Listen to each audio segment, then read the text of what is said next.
Dans le cadre de la Journée de la femme, la bibliothèque municipale de Limoux et le musée Petier s'associent pour organiser un événement pour célébrer donc les droits internationaux de la Journée de la femme. Et pour cette occasion, nous recevons au musée Petier la conférencière Carole Grandchamp qui va évoquer le destin de 8 femmes de renom en Occitanie. Elle sera accompagnée du quatuor de flûte en dentelle et l'artiste visuelle Emma Verdier. Et cette conférence est suivie d'un atelier créatif animé par l'atelier Coquelicot Françoise Limoux. Donc l'occasion aujourd'hui de continuer à rechercher, à promouvoir l'art. Donc il faut continuer de le protéger et de mettre en avant la culture qui est une arme extrêmement puissante contre la brutalité et l'autoritarisme. L'occasion aussi aujourd'hui de dédier cet événement et de célébrer les peuples et les femmes qui luttent pour leur liberté partout dans le monde au péril de leur vie. Les hommes font l'histoire, mais ne savent pas l'histoire qu'ils font.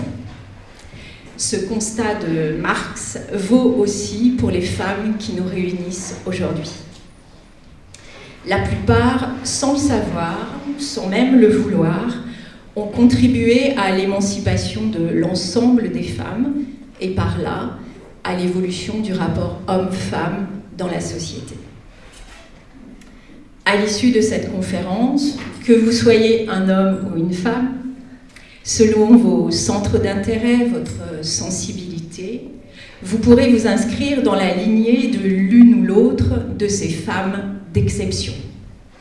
Française tente une contre-proposition. Elle propose tous leurs biens en échange de la vie de son époux. La réponse ne se fait guère attendre. Le corps de Jean de Barry est déposé au pied de la citadelle.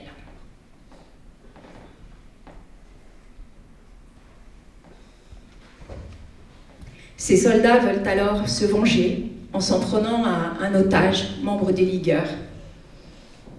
Française s'interpose. Il n'y aura pas de lynchage à Leucate. Pas de reddition non plus.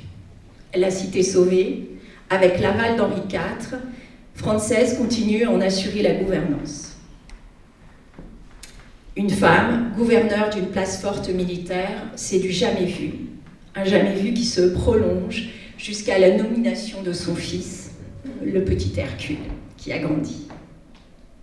Solitude, veuvage au pluriel, c'est pourtant bien une famille qui a écrit cette part d'histoire.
Dès le début de la Grande Guerre, elle correspond avec un jeune soldat anglais, lequel, peut-être charmé par sa plume, la demande en mariage.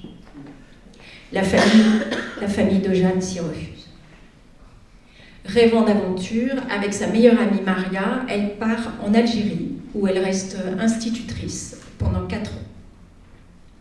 En 1920, elle rentre à Limoux, et 2 ans plus tard naît une petite fille dont l'identité du père restera secrète.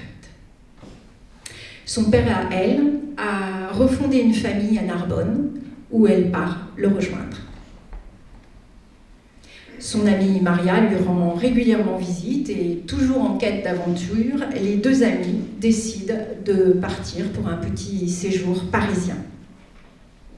Elles ont pour guide Marcel Idier, auteur du feuilleton dans le journal Le Matin, avec lequel Jeanne entretient, à sa demande, une correspondance.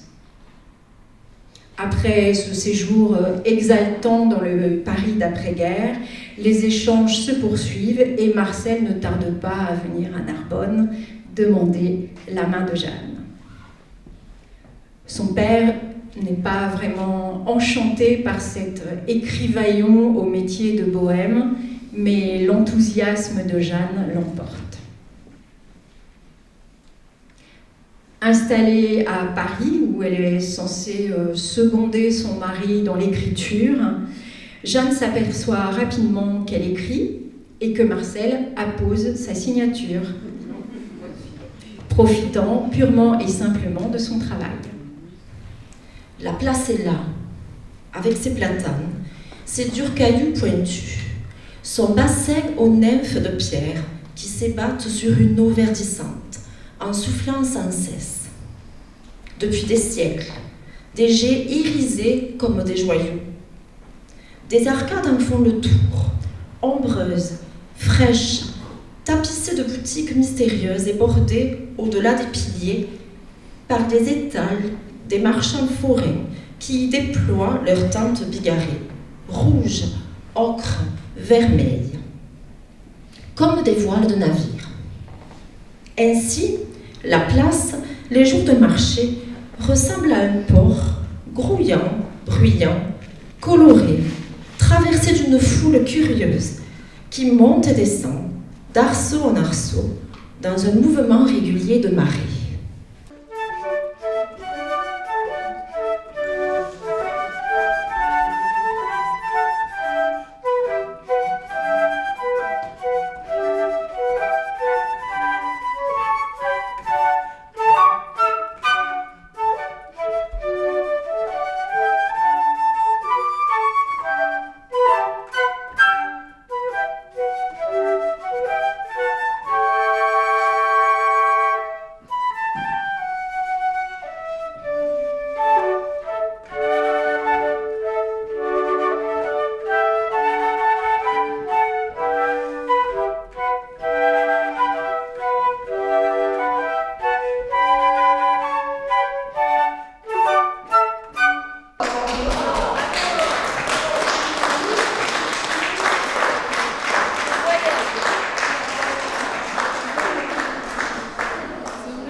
Dans le cadre de la Journée des droits de la femme, aujourd'hui 8 mars, nous sommes au musée Petier, où vous voyez ici un atelier qui est destiné à immortaliser, à se souvenir de la conférence que nous venons de vivre.